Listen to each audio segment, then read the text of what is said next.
సరే ఆ పడంగా ఆయన కూర్చోబెట్టుకుని అడిగారు వారు, ఏమయ్యా పురాణాలు ఇతిహాసాలు అన్నీ కూడా చదివావు, చెప్పావు, మాకు కూడాను ధర్మశాస్త్రాలన్నీ చదువుకున్నావు, వేదవేత్తల్లో శ్రేష్ఠుడైనటువంటి వాడు ఆ పరమాత్మ స్వరూపుడైనటువంటి బాదరాయణ మహర్షి వ్యాసులు వారు ఆయన పెట్టిన భిక్ష ఇవాళ లోకానికి అంతకీ కూడా ధర్మశాస్త్రంలో కానీ మరో దాంట్లో కానీ ఏదో విష్ణుస్మృతం అంటే విష్ణుస్మృతని వేరుగా ఉందో లేదో లేదు కానీ విష్ణు పురాణంలో వచనాలే ఉదాహరిస్తూ ఉంటారు. కాబట్టి అవన్నీ స్మృతుల కింద లెక్క. ఆ అన్యేజమునయ ఇంకా ఇంకా చాలామంది దగ్గర నువ్వు అనేక విషయాలు తెలుసుకున్నావు, పెద్దలందరూ చెప్పారు. వాళ్ళు పరాపరవేత్తలు, అంటే ఇది ఇక్కడికి అంతు ఇది, ఇక్కడికి అంతు ఇది అనే మధ్యలో ఉంటుండేటటువంటి సర్వస్వమును ఎరిగినటువంటి వారు వాళ్ళు. మనకేం తెలుస్తుంది అట్లా? దాన్ని నువ్వు ఎరిగినటువంటి వాడవు ఇప్పుడు. కనుక లోకంలో ప్రేమ కలిగినటువంటి శిష్యులకు రహస్యాలన్నీ కూడా చెబుతుంటారు. రాదు అర్ధరాత్రి 11 గంటలకి వెళ్ళాం గురువుగారింటికి. పడంగా ప్రారంభించారు. ఇది వచ్చావు మంచినీళ్ళు తాగరాని కూడా అనలేదు. ఆ పుస్తకం తీ అని వెంటనే దొరికింది ఏదో రహస్యం. 1 గంట అయింది. రే నిన్ను మంచినీళ్ళు అడగడం మర్చిపోయాను రా, వెళ్ళి మంచినీళ్ళు తాగిరా, మాకు ఆశోచం వచ్చింది నేను ఇవ్వకూడదు, ఇంతవరకు ఈ విషయం కూడా లేదు, అలా కుర్చీలో కూర్చోబెట్టేసేసి మాట్లా ఎందుకు అనని. అంతేవాసి అనే పదం ఉంది శిష్యునికి చెప్పేటప్పుడు, ఎప్పుడు కూడా ఉండాలని. ఏ టైంలో ఏ స్పృహలోకి వస్తుందో రహస్యం దాన్ని వెంటనే చెప్పేస్తారట వారు. ఎవరికి? స్నిగ్ధస్య శిష్యస్యాగా. అందుచేత నువ్వు మా యందు ప్రేమ కలిగినటువంటి వాడు కనుక ఆయుష్మంతుడు నువ్వు. పురుషులకు అంటే జీవులకు ఏకాంతత శ్రేయస్సును మాత్రమే కలిగింపచేసేటటువంటి ఒక తత్వం ఏదైనా ఉంటే అవన్నీ నువ్వు ఎరిగినటువంటి వాడవు కనుక దాన్ని మాకు చెప్పవలసింది అని అన్నారు. లోకంలో అల్పాయుష్కులు జనం అని అంటారు. అందులో కలియుగంలో, ఇది కలియుగంలో ప్రారంభించినటువంటిది. ఎందుకంటే భాగవతాన్ని వ్రాసినటువంటిది కూడా కలియుగారంభంలోనే. సరే అంటే చతుశ్లోకి భాగవతం, ఉపనిషత్ భాగవతం అవన్నీ ఉన్నాయి. ఈ రూపేణా పైకి వచ్చినటువంటిది కలియుగం ప్రారంభంలో వచ్చినది. ఈ యుగంలో జనులు చాలా దురదృష్టవంతులు, అల్పాయుష్కులై ఉంటుంటారు అని చెప్పి వినాల్సినటువంటివి చాలా ఉన్నాయి. కనుక సారాన్ని ఉద్ధరించి నువ్వు మాకు చెప్పవలసింది.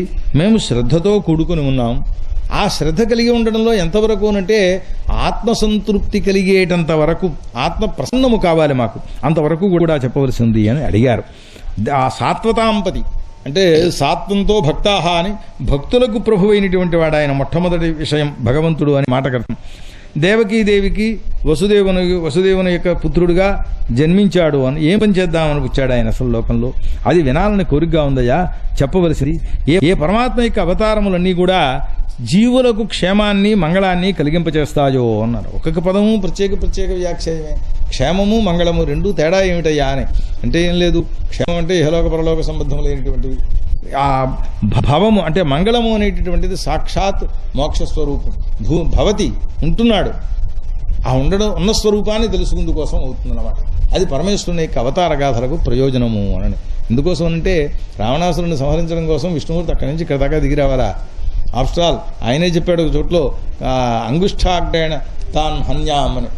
అంగుష్టం కాదు, వేలుగోటితో ఇట్లా గోటితో గిడితో పోతారా అంటారే, అట్లా అన్నాడు ఆయన. మరి అంగుళ్యగ్రేణ తాన్ హన్యాం అని ఏమిట్రా అంత గొప్పగా చెప్పావు? మరి ఇంతెందుకు అవతారం? ఏదో భక్తులు కాస్త చరిత్రలు గానం చేసుకుంటారు, వాళ్ళకి కాస్త ఉపయోగంగా ఉంటాయి. ఏమీ లేకపోతే నిర్గుణ పరపర మనకు ధ్యానం చేయడానికి ఎవడబడబల్ల అయ్యేది. అందుచేత చరిత్రలు సృష్టించడం కోసం, అవతార కథల కోసం వచ్చామయ్యా, అంతే తప్పిస్తే వాడిని సంప్రదించడం కోసం అంటూ రావాల్సినంతటి ప్రత్యేక అగత్యం లేదు, మాకు చాలా ఉన్నాయి విద్యలు అని చెబుతాడు ఆయన.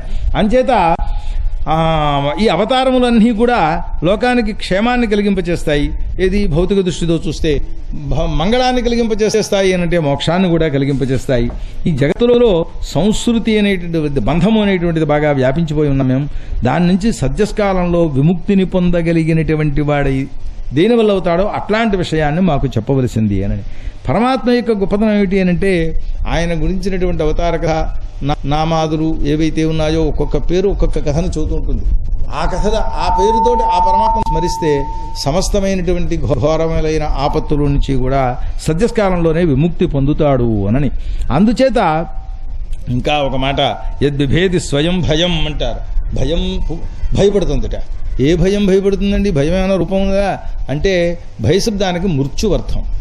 మృత్యువు కూడా భయపడుతుంది అని. సయేష మృత్యోర్ మృత్యు ఉంటుంది శృతి. భీషాస్మాద్వాతపవదే అనే మంత్రంలో చివరిని మృత్యుర్ధావతి పంచమ ఇది ఆ పరమాత్మ ఇందులో భయించేది మృత్యుదేవత సర్వకాలంలో ఎందుకు పరుగెడుతూనే ఉంటుంది దాని బతుకు. ఎందుకంటే ఈ శకంలో 1,40,000 విభాగాలు చేసింది జ్యోతిషశాస్త్రం. శకన్ అని సెకన్కి 100 విభాగాలు చేసింది మోడర్న్ సైన్స్. 1,40,000 విభాగాలు చేసింది. ఆ ఒక విభాగంలో రష్యాలో మొదటి భాగంలో డ్యూటీ అయితే రెండో భాగంలో అమెరికాలో డ్యూటీ ఉంటుంది. దానికి పరిగెట్టకుండా ఎలా సంపాదించగలదు? వాళ్ళందరినీ మృత్యుదేవత కాబట్టి మిగిలిన వాళ్ళందరూ కూడా మామూలుగా వాళ్ళ సంచలనాలు చెబితే మృత్యుదేవత దగ్గరికి వచ్చేటప్పటికి ధావతి అనే పదప్రయోగం వేదంలో అది ప్రయోజనం అన్నమాట దానికి అక్కడ. అందుచేత మృత్యువుకు కూడా భయాన్ని కలిగింపచేసేటువంటి వాడు అతని పాదాలను ఆశ్రయించినటువంటి వాళ్ళమే మేమున్నాం. మరి ప్రశమమే శాంతే మాకు నివాసంగా కావలసినటువంటి వాళ్ళమే ఉన్నాం కనుక స్వర్ధుని అంటే ఆకాశగంగా ఎలా అయితే స్పృశిస్తే తరింపచేస్తుందో, మరి దాన్ని సేవిస్తే స్నానం చేస్తే ఆ మంచినీళ్ళు తాగితే తరింపచేస్తుందో, అట్లా పరమాత్మ యొక్క స్వరూప స్మరణం, ధ్యానం, నామస్మరణం, కథాశ్రవణం ఏదైనా అందులో ఏ ఒక్కటైనా అట్లా తరింపచేసేటువంటిదయ్యా. కనుక శుద్ధిని కావాలి అని కోరుకున్నవాడు ఎవడు వినడయ్యా ఆ పరమాత్మ యొక్క గాథల్ని, ఎవడు వినడయ్యా అని వాళ్ళంతా కోవాన్ అశ్రునిగా ఆత్తంటారు. అందుచేత కలిమలాపహం అది. కనుక ఆయన యొక్క ఉదారములైనటువంటి కర్మలు అవన్నీ మహాత్ములందరూ గానం చేశారు. వాటినన్నింటినీ కూడా శ్రద్ధను పొందుతుండేటటువంటి మాకు నువ్వు చెప్పవలసింది అని ఆ అవతార కథలన్నింటినీ కూడా చెప్పవలసింది, లీలలు చెప్పవలసింది, ఈశ్వరుని యొక్క ఆత్మమాయా సృష్టమైనటువంటి జగత్తు యొక్క స్వరూపాన్ని చెప్పవలసింది. ఎంత చెప్పినా ఆ పరమాత్మని గురించి మాకైతే ఇక చాలు అనే సంతృష్టి కలగటం లేదు అన్నారు. అది వింటుంటే రసజ్ఞులైనటువంటి వారికి అడుగడుగున అక్షరమక్షరమునందు కూడా ఆ ఆస్వాదనం కలుగుతూ ఉంటుందట. స్వాదు పదే పదే రెండు సస్యాలు అక్కడ చెబుతారు ప్రత్యేకంగా. ఎన్ని చేశాడయ్యా బలరాముడితో కూర్చున్నటువంటి వాడే కృష్ణ పరమాత్మ. మర్చులు ఎవరు చెయ్యలేనటువంటి పనులు చేశారు. గూఢుడై ఎవడికి తెలియకుండా కపటమానుష వేషధారి అయి మనుష్యుడే అని అనుకున్నారట. పాపం కూడా ఉండేవాళ్ళందరూ కూడా గోపాలకులందరూ వాటితో పాటు ఉంటూనే మన కృష్ణుడే కదుట్రా అని అనుకున్నారే తప్పిస్తే మన పార్టీలో ఎగస్ పార్టీయో మన పార్టీయో ఇందులో జరుగుతుంటాడని అనుకున్నారే తప్పిస్తే వాడేటప్పుడు జుట్టుకోవాలి కాలట్టుకోవాలనుకున్నారే తప్పిస్తే ఆ రకమైనటువంటి స్థితిలో వాళ్ళు భావన చెయ్యలేకపోయినారు. కపటమానుషుడైనాడు, కలిగి వచ్చాడు అని చెప్పి తెలిసినటువంటి వాడై ఈ వైష్ణవ క్షేత్రంలో మేము దీర్ఘసత్రం అంటే నైమిషారణ్యం అని ఉన్నది, అది కలియుగ ప్రవేశం, కలియుగ పురుషుని యొక్క ప్రవేశం అందులో ఉండదని భావన చేసి ఆ శాస్త్రములు చెప్పాయి కనుక అక్కడికి వెళ్ళి వాళ్ళు దీర్ఘసత్రయాగం చేస్తున్నారట. వారు ఆ హరిని గురించి వినాలి అనేటటువంటి కోరికతో నిన్ను నిమంత్రణం చేసుకుంటున్నామయ్యా అన్నారు. కనుక మాకు నిన్ను చూపించాడు ఆ బ్రహ్మదేవుడు దుస్తరమైనటువంటి జగత్తును దాటడం కోసమని. కలియుగం అనేటటువంటిది సత్వాన్ని పోగొడుతూ ఉంటుంది. అది దానికి సముద్రంలో పడిన వాటికి నావలాగా నువ్వు మాకు ఇప్పుడు దొరికావు. బ్రూహి యోగేశ్వరే కృష్ణే బ్రహ్మణ్యే ధర్మవర్మణి స్వాంకాష్టామధునోపేతే ధర్మకం శరణం గతః.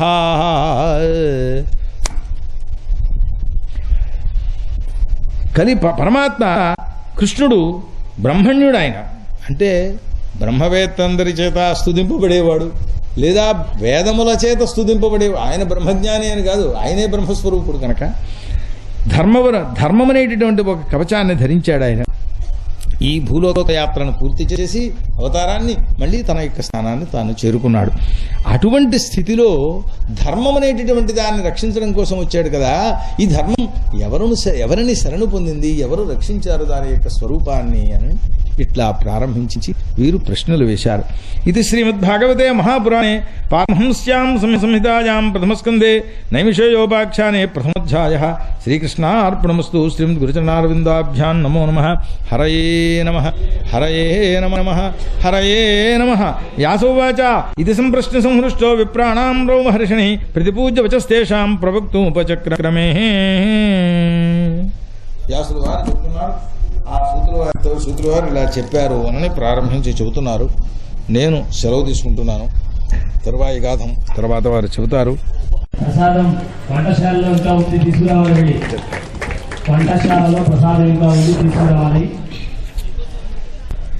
అనంతగుణ సంపన్నం అనంత భజన ప్రియం అనంత రూపిణం వందే గురుమానంద రూపిణం వందే గురుపదద్వంద్వం అవాన్మానసగోచరం రక్త శుక్ల ప్రభామిశ్రం అతర్క్యం త్రైపురం మహా శుక్లాంబరధరం విష్ణుం శశివర్ణం చతుర్భుజం ప్రసన్నవదనం ధ్యాయేతు సర్వవిఘ్నోపశాంతయే. శారదాం భోజవదనా వదనాంబుజే సర్వదాస్మాకం సన్నిధిం క్రియాత్. కృష్ణాయ వాసుదేవాయ హరే పరమాత్మనే ప్రణతక్లేశనాశాయ గోవిందాయ నమో నమః. శంభో శంకర గౌరీశ శాంతదయా పరవిశ్వేశ ఉపదిశ తారకమద్యైవ కాల విలంబో న విధేయ.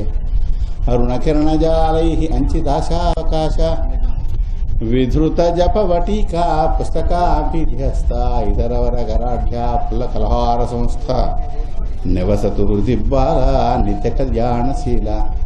అరుణాం కరుణాతరంగితాక్షీం ధృతపాశాంకుశపుష్పబాణచాపాం అణిమాదిభిరావృతాం మయూఖైః అహమిత్యేవ విభావయే భవాని. పుష్పమధ్యస్థితం దేవం కిరీటవరధారిణం సాయిబాబం మహాంతం తం సంశ్రయే సత్యసిద్ధే. చిత్రం చిత్రావతి తీరే సత్యం చిత్రస్రవస్తమం జ్యోతి చేతోగతం నృణాం హంతి రాత్రింద్రవంతం. నారాయణం నమస్కృత్య నరం చైవ నరోత్తమం దేవీం సరస్వతీం వ్యాసం తతో జయముదీరయేత్. నిగమకల్పతరోః గళితం ఫలం సుఖముఖాదమృతద్రవ సంయుతం భగవద భాగవతం రసమాలయం. ముహురహో రసికా భువి భావుకాః ముహురహో రసికా భువి భావుకాః.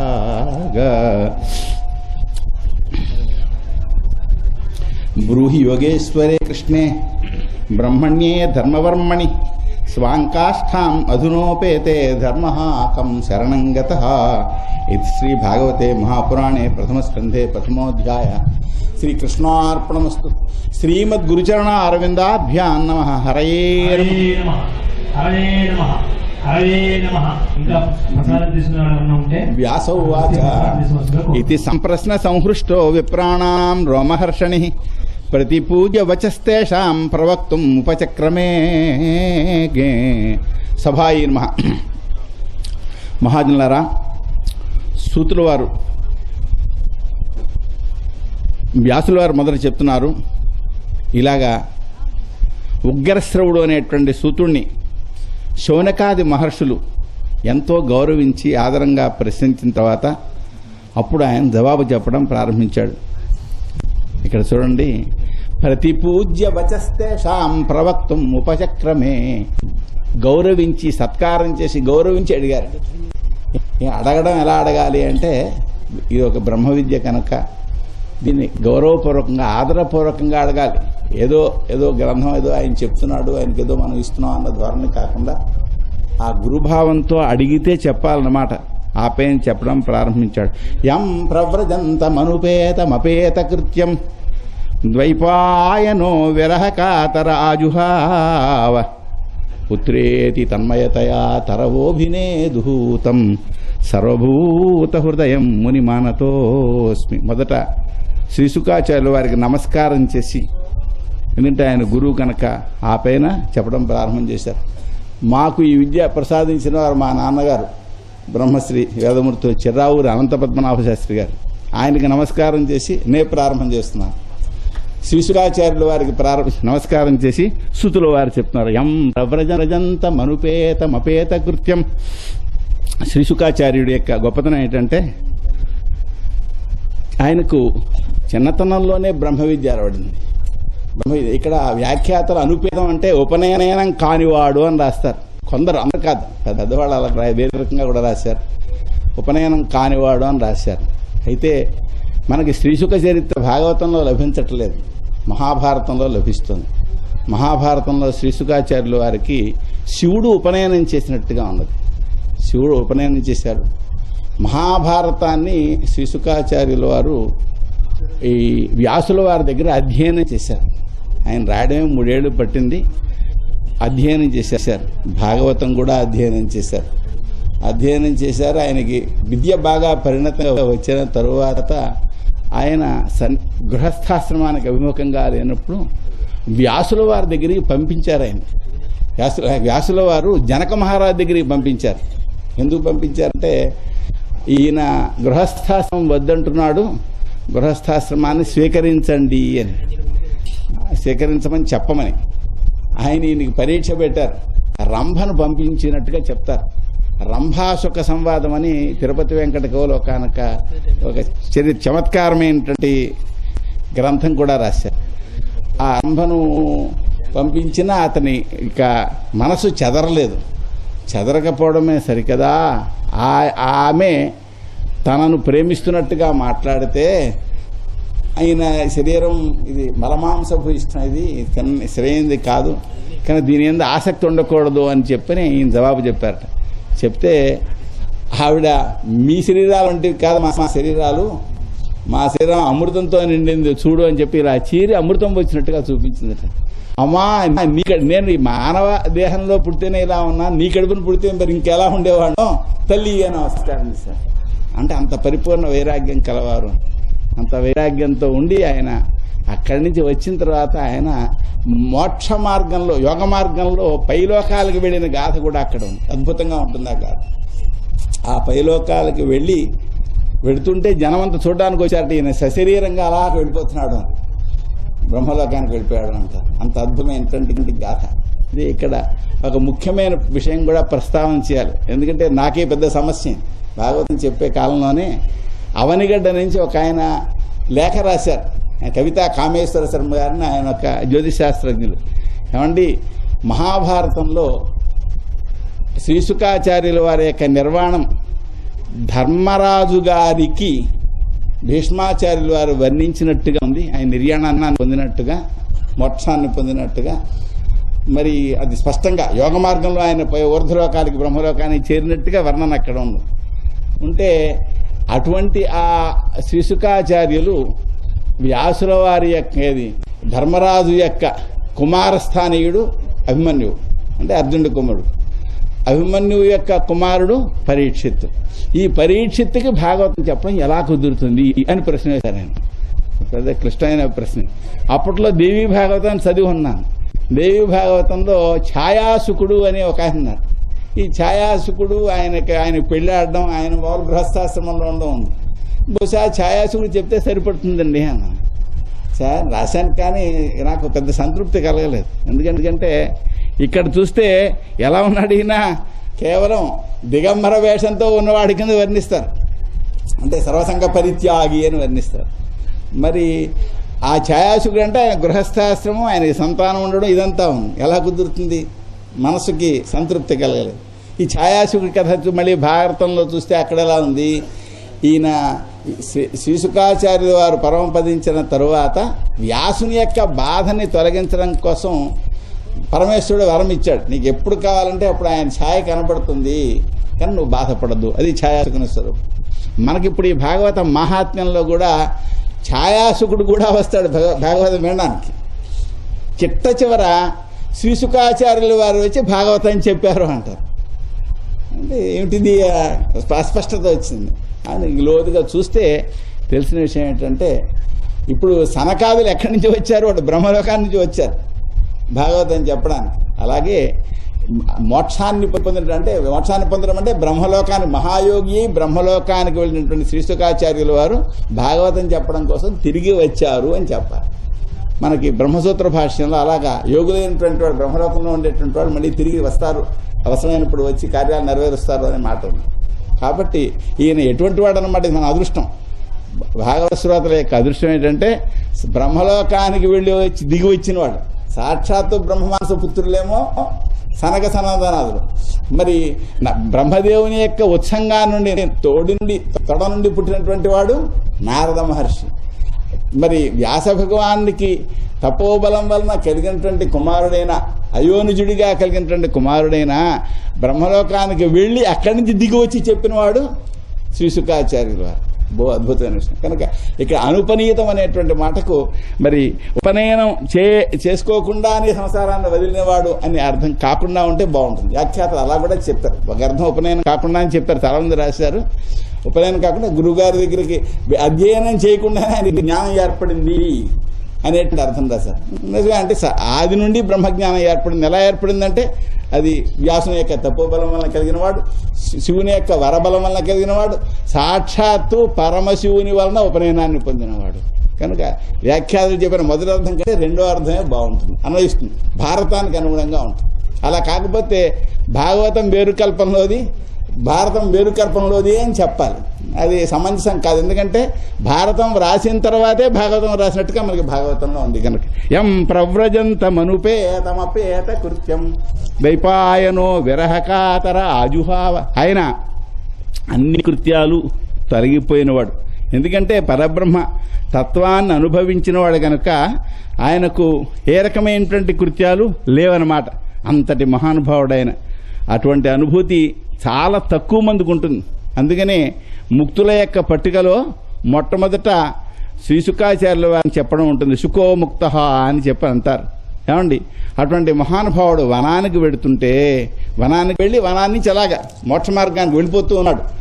ఆ వెళ్ళిపోతూ ఉంటే ఆయన యొక్క విరహానికి తట్టుకోలేక, అంత గొప్ప కుర్రవాడు, సామాన్యుడికి కాదు, వరబం వలన కలిగిన వాడు, మహాపురుషుడు, ఆ విధంగా వెళ్ళిపోతున్నాడే అని చెప్పి వ్యాసుడు పుత్రేది తన్మయతయా తరవోభినే వెళ్ళేటప్పుడు చెప్పాట, మా నాన్నగారు వెంట వస్తారు. అది భారతంలో ఉన్నది, ఇక్కడ లేదు. మా నాన్నగారు వెంట వస్తారు, వచ్చినట్లయితే నా బదులు మీరు జవాబు చెప్పండి. తండ్రి గారికి జవాబు చెప్పని దోషం రాకుండా ఉంటుంది, మీరు జవాబు చెప్పండి అన్నారు. అంటే అప్పుడు ఈయన గట్టిగా పుత్ర అన్నప్పటికీ ఆ వృక్షాలే జవాబు చెప్పాయి. ఓ ఈయన జవాబు చెప్పాయి అంటారు. పుత్రే అది తన్మయతయా. ఎలా చెప్పాయండి అంటే ఆయన సర్వభూత హృదయాల్లో ఉండే ఆత్మగా ఉన్నాడు. ఆయన సర్వభూత హృదయాల్లో ఆత్మగా ఆయనే ఉన్నాడు కనుక ఆ విధంగా సమాధానం చెప్పడం కుదిరింది అంటారు. ఏమండి, అటువంటి మహామునికి నమస్కారం చేస్తున్నాం. ఈ శుకాచార్యుడు వాడు ఎంత గొప్పవాడంటే దాటడానికి శక్యం కానటువంటి అజ్ఞాన అంధకారాన్ని దాటాలి అనే కోరిక కలవాళ్లకు, ఇదో అందరికీ ఉండదు ఆ కోరిక. అజ్ఞానాంధకారాన్ని దాటడం అంటే సంసారాన్ని దాటడమే అర్థం. దాటాలి అనే కోరిక కలిగిన వాళ్లకు దయతోటి ఈ అధ్యాత్మ విద్యను ప్రకాశింపచేసేటువంటిది, వేదానికి సారభూతమైంది, అతి రహస్యమైనది శ్రీమద్భాగవతాన్ని ఆయన ప్రసాదించాడు. అది ఆయన యొక్క గొప్పతనం. అటువంటి మహర్షులకు కూడా గురువైనటువంటి శ్రీ శుకాచార్యుల వారికి శరణు వేడుతూ నమస్కారం చేస్తూ ఆ పేరు చెప్పడం ప్రారంభం చేశారు. ఇప్పుడు ఎప్పుడైనా సరే మనం పురాణం ప్రారంభించాలంటే మొట్టమొదటి కొందరికి నమస్కారం చేయాలి. అందులో మొదట నారాయణం నమస్కృత్య. ఇప్పుడు భాగవతం సాక్షాత్తు నారాయణ నుండే వచ్చింది కదా. వ్యాసుడు కూడా నారాయణ యొక్క జ్ఞానావతారం అని చెప్తారు, వ్యాసుడి నుండి వచ్చింది. ఏమండి, అంతేకాదు నరనారాయణులు ఉన్నారు మహానుభావులు. వాళ్ళు బదరికాశ్రమంలో లోకక్షేమం కోసం తపస్సు చేస్తూ ఉంటారు. వాళ్ళకు కూడా నమస్కారం చేయాలి. సరస్వతీదేవికి నమస్కారం చేయాలి. సరస్వతి నదీ తీరంలో భాగవతం బయలుదేరింది అని అంటారు. సరస్వతీ నదీ తీరంలో ఇప్పటికీ వ్యాసాశ్రమం ఒకటి ఉన్నది. ఆ వ్యాసాశ్రమం యొక్క పైభాగంలో రాళ్ళు అక్షరాల వలె పేర్చబడి ఉంటాయి. ఆ ఫోటో మొన్ననే ఓ మిత్రుడు ఇచ్చాడు. హైదరాబాద్లో భాగవత సప్తాహం చేసినప్పుడు ఆ ఫోటోలు తీసుకొచ్చి ఇచ్చాడు. చూడండి, చూస్తే ఎలా ఉన్నాయి. పైన రాళ్ళు సంస్కృతం అక్షరాల వలె పేర్చబడి ఉన్నాయి. ఏమిటో మరి ఆ విచిత్రం. అంటే ఆ మొత్తం ఆ గుహంతా కూడా వ్యాస భగవానుడి యొక్క విద్య చేత విద్యామయమే అయిపోయింది అన్నమాట. ఏమండి, అటువంటి సరస్వతీదేవికి నమస్కారం చేయాలి, వ్యాస భగవాన్ నమస్కారం చేయాలి. ఆ పైన ఈ జయాన్ని ప్రారంభం చేయాలి. భాగవతానికి జయం పేరుంది, అంటే 18 పురాణాలకి జయం పేరుంది, మహాభారతానికి జయం పేరుంది. జయము అంటే సంస్కృత సంఖ్యాశాస్త్ర మర్యాద ప్రకారం 18 అని అర్థం. ఏమండి, ఇది చాలా విచిత్రమైన విషయం. ఏమంటే ఈ ఎంఏల్లో ఈ సంస్కృతానికి ఏది భారతం వీటి గురించి చెప్పేటప్పుడు జయం అని పేరుందండి. ఏమిటంటే భారతం మొట్టమొదట 8800 శ్లోకాలు వ్యాసుడు రాశాడు. ఆ 8800 శ్లోకాలు రాస్తే తర్వాత వైశంపాయనుడు 24,000 శ్లోకాలు రాశాడు. ఆ తర్వాత మిగిలిన భాగాన్ని సూతుడనే ఆయన రాశాడు. ఇలా 3 దశల్లో భారతం వృద్ధి పొందింది అని పూర్వం చెప్పేవాడు. పూర్వం చెప్పి దానికి ఉదాహరణ ఇచ్చారు. ఏమని ఇచ్చేవాడు? 8 శ్లోక సహస్రాణి 8 శ్లోక శతాని అని ఉంది అక్కడ. కనుక 8800 శ్లోకాల భారతం. ఇదో పచ్చబద్ధం, ఇంత అబద్ధం ఇంకోటి లేదు. కానీ దీన్ని ఎంఏలో పాఠంలో చెప్తున్నారు యూనివర్సిటీలో. అదో దురదృష్టం. దానికి జయమని పేరుంది ఆ 8800 శ్లోకాలకు. అది నిజం కాదు. జయమనేటువంటి మాటకు 18 సంఖ్య అర్థం. కనుక 18 సంఖ్య కలిగిన పర్వాలు ఉన్నాయి కనుక దీనికి భారతం అని పేరు. భారతానికి జయం పేరు. అయితే మరి ఆ 8800 శ్లోకాలు ఏంటంటే భారతంలో అర్థం కాని శ్లోకాలు. భారతంలో ప్రారంభంలో ఉంది ఆ మాట. భారతంలో అర్థం కాని శ్లోకాలు 8800 శ్లోకాలు అని. అక్కడదే ఈ వాక్యం 8 శ్లోక సహస్రాన్ని 8 శ్లోక శతాని చ అహం వేద్మి శుకో వేత్తి సంజయో వేత్తివా అనవా. ఈ 8800 శ్లోకాలకి అర్థం నాకు తెలుసు. ఎవరికి? వ్యాసుల వారికి. మరి మా అబ్బాయికి తెలుసు, శుకుడికి, ఎందుకంటే నేను ఆయనకి అర్థం చెప్పాను కనుక. కానీ భారతాన్ని ఈ ధృతరాష్ట్రుడికి చెప్పిన సంజయుడికి అర్థం తెలుసో తెలియదో నాకు తెలియదు అన్నారు ఆయన. ఎందుకని ఆయన చిలక పలుకులాగా అక్కడ కనబడిన అంశాన్ని చెప్పడమే తప్ప భారతంలో లోతు ఆయనగా తెలుస్తుంది తెలియదు. మరి 8800 శ్లోకాలు అర్థం కాకుండా ఎందుకు రాయవలసి వచ్చింది? దానికి కారణం ఉందట. గణపతిని ఈ శ్లోకాలు నువ్వు రాయి, నేను చెప్తాను అని చెప్పారట వ్యాసుల వారు. గణపతిని చెప్తానంటే ఆయన ఓ షరతు పెట్టాట, నేను రాయాలి అంటే ఆపకుండా నువ్వు చెప్తే నేను రాస్తాను. ఇది భారత ప్రారంభంలోనే ఉంది ఈ మాట. ఆపకుండా చెప్పాలంటే ఎలా కుదురుతుంది? కొంత ఆలోచించుకోవాలి కదా. మనసులో గ్రంథం ఉంది, కానీ కొంత ఆలోచించి చెప్పాల్సి వస్తుంటుంది. అయితే మరి గణపతి వంటి లేఖకుడు దొరకాలి కదా, ఎలా దొరుకుతాడు? అందుకోసం అని చెప్పని ఆయన ఏం చేశారట, నువ్వు నా వాక్యాలని అర్థం చేసుకుంటూ రాయి, అప్పుడు నేను చెప్తాను, ఆపకుండా నేను చెప్తాను అని ఈయన ఆలోచన చేయాల్సి వచ్చినప్పుడు అర్థం కాని విధంగా ఒక శ్లోకం అక్కడ చెప్పడం. చతుర్భిశ్చ ద్వాభ్యాం పంచభిరేవచ పూయదేచ పునర్ద్వాభ్యాం సమే విష్ణు ప్రసీదదు. భారతంలోదే ఈ శ్లోకం. ఈ శ్లోకం 4 చేత 2 చేత ఏమిటో, ఆ 4 ఏమిటో 2 ఏమిటో ఎవరికి తెలుస్తుంది? అనేక గ్రంథ పరిజ్ఞానం ఉంటే తప్ప తెలియదు. ఆ విధంగా తెలియని పరిస్థితి ఏర్పడి ఈయన ఆలోచిస్తుంటే అప్పుడు ఈయన ఆలోచించి మరి చెప్పేసేవాడు అనమాట. అందుకని అర్థం కాని శ్లోకాలు 8800 శ్లోకాలు వచ్చాయి. 24,000 శ్లోకాలు భారతంలో ఉండే ఇతిహాసం. ఇతిహాసం అంటే శంతను మహారాజు మొదలుకొని జనమేజయ మహారాజు వరకు ఉండేటువంటి చరిత్ర కనుక 5,000 సంవత్సరాల వెనక భారతదేశ చరిత్ర ఎవరైనా తెలుసుకోవాలి అనుకుంటే మహాభారతంలో ఉండే ఇతిహాస భాగాన్ని అధ్యయనం చేయండి, తెలుస్తుంది. అందులో మొట్టమొదటి మనకి తెలిసేది ఏంటంటే ఎప్పటికీ 5,100 సంవత్సరాల వెనక అఖండమైనటువంటి భారత వర్షాన్ని చుట్టూ ఉండే 13 ద్వీపాలతో కూడా యుధిష్ఠిరుడనే మహారాజు పరిపాలన చేశాడు. ఆయన పరిపాలన బంగారు పరిపాలన. ఎంత బంగారు పరిపాలన అంటే, గొప్ప పరిపాలకుల పేర్లు చెప్పాలంటే యుధిష్ఠిర యుధిష్ఠిరాదుల వలె పాలించాలి అని చెప్పుకుని వాళ్ళు అప్పటి నుంచి ఎప్పటి వరకు అంత గొప్ప పాలన కనుక యుధిష్ఠిర శకం ఏర్పడింది. ఇది మన చరిత్ర పుస్తకాల్లో ఎక్కలేదు. ఎందుకని ఇవేవి మనకి చరిత్ర కాదని పక్కకి నెట్టేసుకున్నాం. ఇవి కాకుండా మన సంస్కృతి వ్యాఖ్యానం భారతంలో ఉంది. మన యొక్క మరి ప్రాచీన కాలపు చరిత్ర ఉంది, 5,000 సంవత్సరాల దాకా చరిత్ర ఉంది కనుక జయం, అది జయం అంటే భారతం అంతే తప్ప ఈ ఎంఏ పుస్తకాల్లో చెప్పినట్టుగా 8,800 శ్లోకాలు కాదు. అది చాలా తప్పర్థం. ఎందుకని వాళ్ళు ఏ శ్లోకం ఉదాహరిస్తున్నారో 2వ శ్లోకంలోనే ఉంది అర్థం కాని శ్లోకాలు అనేటువంటి మాట. అది 8,800 శ్లోకాలు కాదు, అది పొరపాటు. సరే ఏమండి, నారాయణం నమస్కృత్య నరం చైవ నరోత్తమం దేవీం సరస్వతీం చైవ తతో జయముదీరయేత్. ఇది కేవలం భారతం మాత్రమే కాదండి. జయం అంటే విష్ణు ధర్మోత్తరం మొదలైనటువంటి గ్రంథాలు, విష్ణు ధర్మ గ్రంథాలు, శివధర్మ గ్రంథాలు, మరి అలాగే మహాభారతం, మరి పురాణాలు, ఇవన్నీ కలిపి జయము.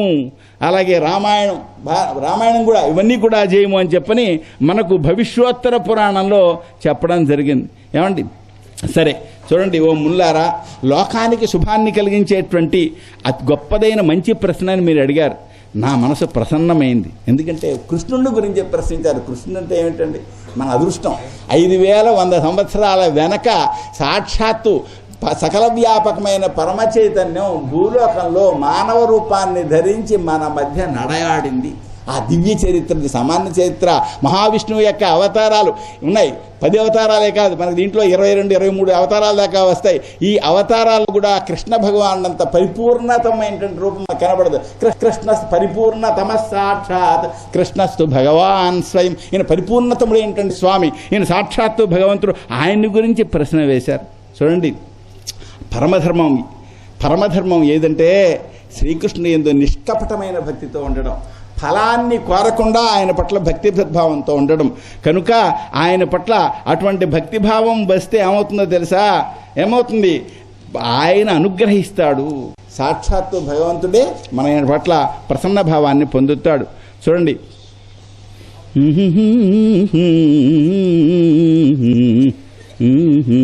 వాసుదేవే భగవతి భక్తి యోగ ప్రయోజిత జనయత్యాసు వైరాగ్యం జ్ఞానం యత్తదహైతుకం. భగవంతుడు ఏంటండి? భగవంతుడైన వాసుదేవుని యందు భక్తి యోగం కలిగి ఉన్నట్లయితే ఉపనిషత్తుల వలన కలగవలసిన జ్ఞానం కలుగుతుంది. ఔపనిషద జ్ఞానం కలుగుతుంది. అంతేకాదు వైరాగ్యం కూడా కలుగుతుంది. ఈ ధర్మాన్ని, భక్తి ధర్మాన్ని, భాగవత ధర్మాన్ని బాగా ఆచరణ చేసినట్లయితే భగవత్ కథ యందు ప్రీతి కలుగుతుంది. ప్రీతి కలగకపోతే అది శ్రమ మాత్రమే అన్నారు.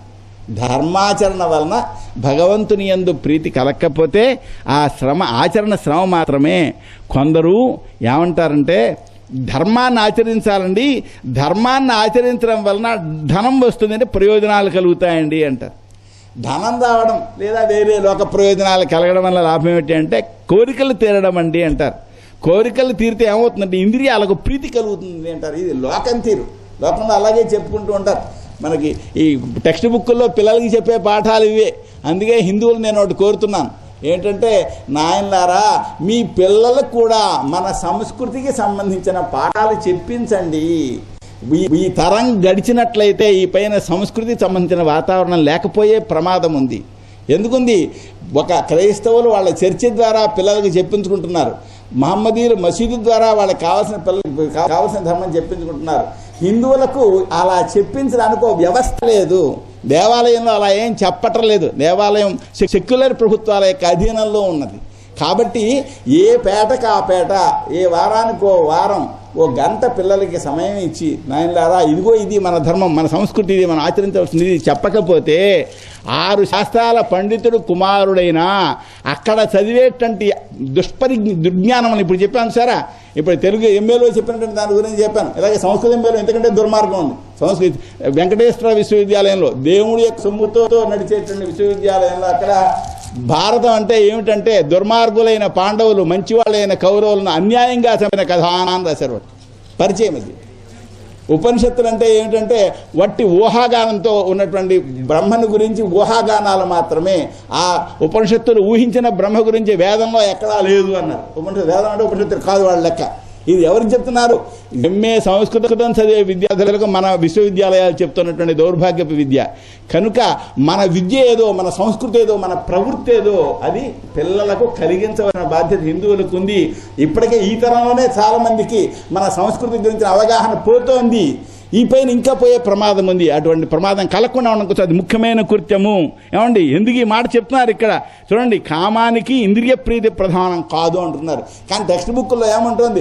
మనిషికి సుఖించడమే జీవితం అని రాస్తున్నారు. సుఖం కోసమే వ్యక్తి ప్రయత్నిస్తున్నాడు.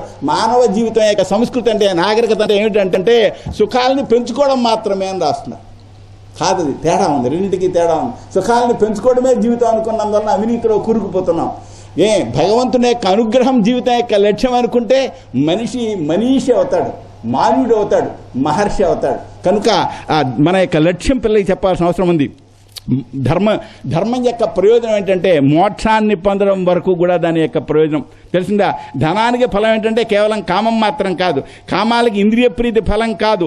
మరి ఇంకేమిటంటే మనిషి ఎంతకాలం జీవిస్తాడు, ఏమాత్రం ప్రయత్నం చేస్తే జీవిస్తాడో అంతవరకు భోగాలు సేవించాలి.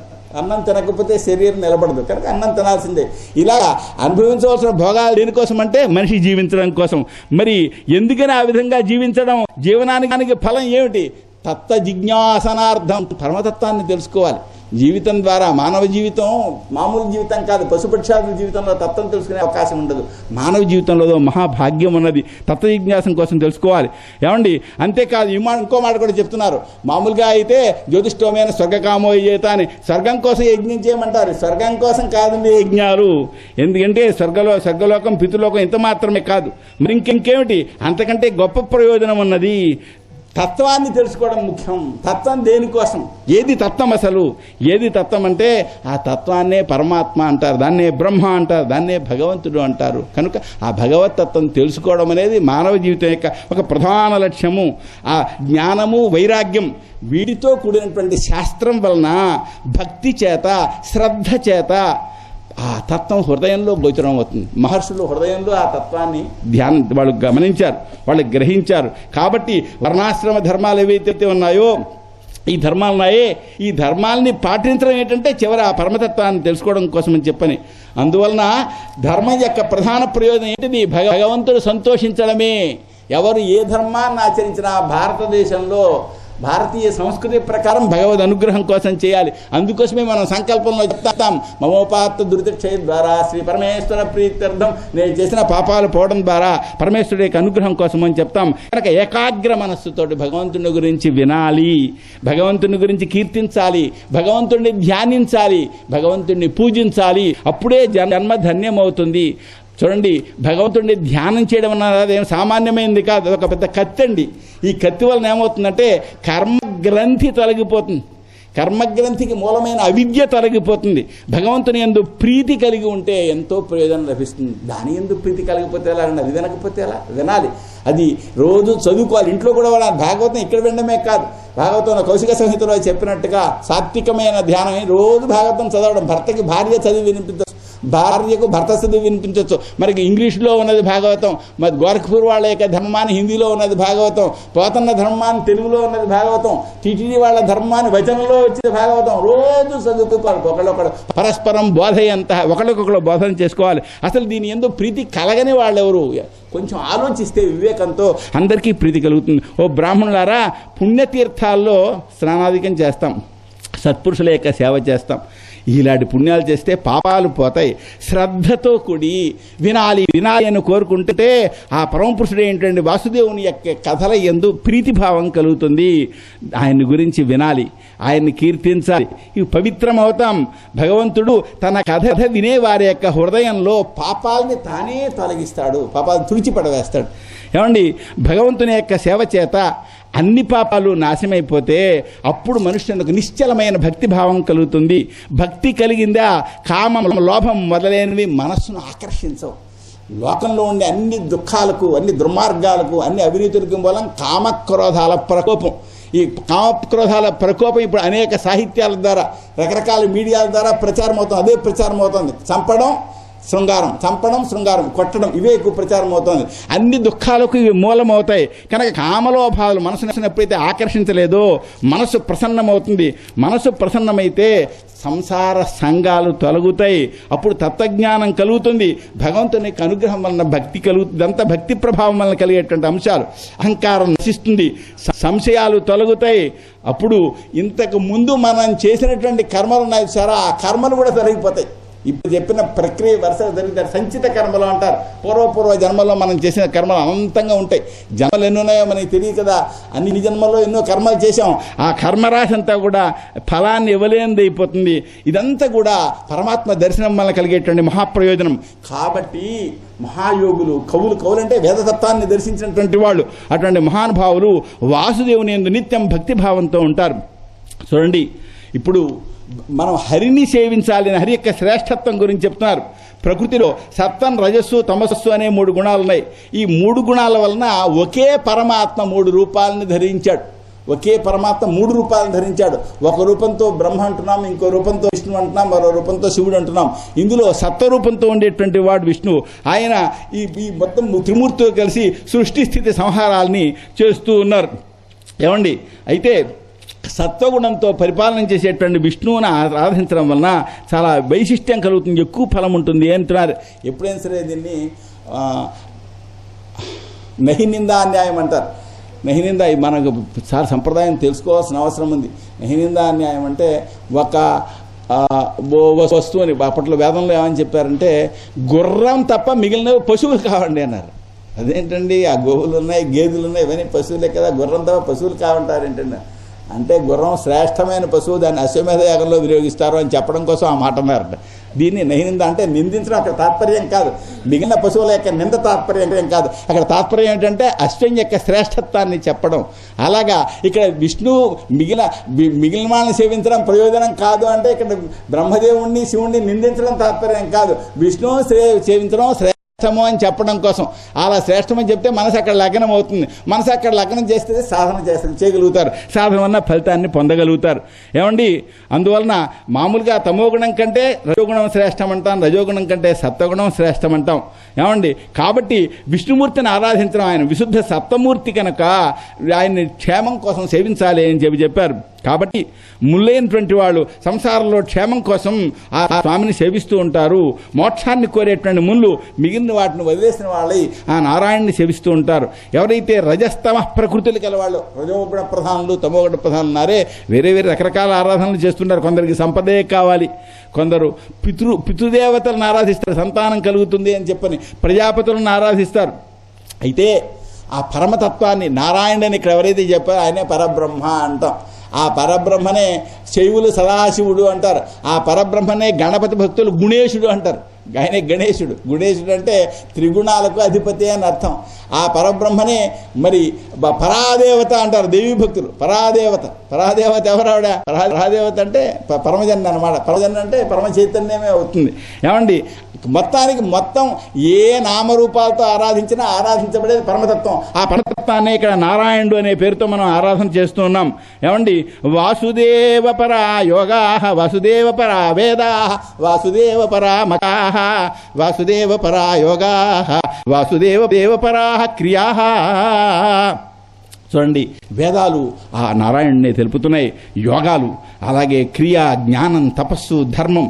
ఏమండి, ఇవన్నీ స్వర్గాది ఫలాలను ఇచ్చేవి కావు. వాసుదేవుడే పరమార్థంగా కలిగినవి. ప్రధానంగా గుర్తుంచుకోదగిన అంశం. ఈ మాట గుర్తుంచుకోకపోతే, పరమాత్మను గుర్తుంచుకోకపోతే ఫలితాలు సక్రమంగా ఉండవు. యోగం యొక్క ప్రయోజనం ఏంటంటే ఐశ్వర్యాన్ని, శక్తులు సంపాదించాలని అనుకుంటారు అనుకోండి. శక్తులు సంపాదించాక ఏమవుతుంది, శక్తులు ప్రదర్శన చేస్తాడు, మళ్ళీ మామూలు మనిషి అయిపోతాడు. ఏదో వైకుంఠపాళిలో బాగా పైకెక్కిన తర్వాత అరుకాషు నోట్లో పడినవాడు చిట్ట చివరికి మళ్ళీ మొట్టమొదటికి వచ్చేస్తాడు సార్, ఆ పెద్ద పాము నోట్లో పడ్డట్టుగా. కనుక ఈ యోగాది సాధనలకు పరమఫలం పరమేశ్వరుని యొక్క అనుగ్రహాన్ని తెలుసుకోకపోతే సాధన చేసేవాళ్ళు మళ్ళీ పతనం అవుతుంటారు. ఆ విషయం తెలుసుకోవాల్సినటువంటి అవసరం ఉన్నది. కనుక ఇవన్నీ భగవంతుడిని పొందడానికి ఉపాయాలండి. భగవంతుడు ఏంటంటే ఆయన తన మాయ చేత ఈ సమస్తమైన విశ్వాన్ని కూడా సృష్టి చేశాడు. ఆయన ఎందే ఈ సమస్త విశ్వం లోపల ఉన్నది. ఏమండి, గుణాలు ఆయనకు అధీనంలో ఉన్నాయి. విచిత్రం ఏంటంటే మనం శరీరం మీద అభిమానంతో ఉంటాం కదా, ఆయన కూడా ఈ శక్తుల యందు అభిమానం కలవాడి వలే కనపడతాడు. ఆయనకి ఏ రకమైన అభిమానాలు లేవు. అభిమానం ఉంటే మళ్ళాగా అయిపోయి ఉండేవాడు. ఆయనకి ఏ రకమైన అభిమానం లేదు. చూడండి, కర్తెల లోపల అగ్ని ఏ విధంగా సూక్ష్మంగా ఉంటుందో మొత్తం సకల జీవుల యందు ఆ స్వామి ఉన్నాడు. ఎంత అద్భుతమైన సిద్ధాంతం అండి. ఇక్కడ భగవంతుడు ఉన్నాడు. ఎలా ఉన్నాడు? ఇదిగో అక్కడ ఆరాధింపడుతున్నాడు. అదిగో అక్కడ ఉన్నాడు, అక్కడ కాదు ఇక్కడ ఉన్నాడు. ఎలా ఉన్నాడు? లోపల అంతర్యామిగా ఉన్నాడు. ఏమండి, ఎక్కడ ఉన్నాడు? భూపాద వియదసురంలా ఈ పాదాలు ఇవ్వండి. అదిగో స్వర్గలోకం, అది స్వామి యొక్క శిరస్సు. ఈ వీచేటువంటి వాయువు స్వామి యొక్క ప్రాణాలే. ఆయన ఎక్కడ లేడు, అంతటా ఉన్నాడు. వెర్రి వాళ్ళు అంటారు దేవుడు కనబట్టలేడు కనుక లేడు అంటారు. పిచ్చి వాళ్ళ కనబడకపోవడం ఏంటి? కళ్ళకు కనబడ్డు కానీ కనబడకపోవడం ఎక్కడ ఉందండి? మనసుకు కనబడతాడు, గోచరం అవుతాడు. ఎక్కడ ఉన్నాడు? అంతటా ఉన్నాడు. లేని ప్రదేశం ఏది? ఎక్కడ ఉన్నాడు అని ప్రశ్న కాదు, ఎక్కడ లేడు అని ప్రశ్నించాలి. దివ్యతత్వం అంతటా వ్యాపించున్నది. ఆ తత్వాన్ని మనకు వెల్లడి చేస్తుంది. కట్టెల లోపల అగ్ని ఏ విధంగా సూక్ష్మంగా ఉన్నదో మనం రాజులు చేసినట్లయితే గట్టిగా వరపిడి పెడితే ఆ కట్టెల్లోంచి అగ్ని విధంగా ఆవిర్భవిస్తుందో మన లోపల హృదయంలో ఉండే పరమ చైతన్యమే సాధన చేయడం వలన ఆ హరి అంతటా గోచరిస్తుంటాడు. ఆయన తాను సృష్టించినటువంటి ఈ భూతాలన్నింటిలో ప్రవేశించి విషయాల్ని అనుభవిస్తూ ఉన్నట్టుగా ఉంటాడు. ఏమండి, మన అందరి లోపల చైతన్యంగా లోపల ఉన్నాడు ఆయన. ఆ భగవంతుడే దేవతలు, పశుపక్ష్యాదులు, మనుష్యులు ఇలాగా వీటిల్లో అవతారాలు ధరించాడండి. లీలావతారాలు ఇవి. అక్కడ ఉన్నవాడే ఈ సత్వగుణంతో లోకాలను రక్షిస్తూ ఉన్నాడు అని చెప్పారు. ఇది శ్రీమద్భాగవతే ప్రథమస్కందే ద్వితీయోధ్యాయ. శ్రీకృష్ణార్పణమస్తు. శ్రీమద్గురుచరణారవిందాభ్యాం నమః. హరయే నమః. హరయే నమః. హరయే నమః.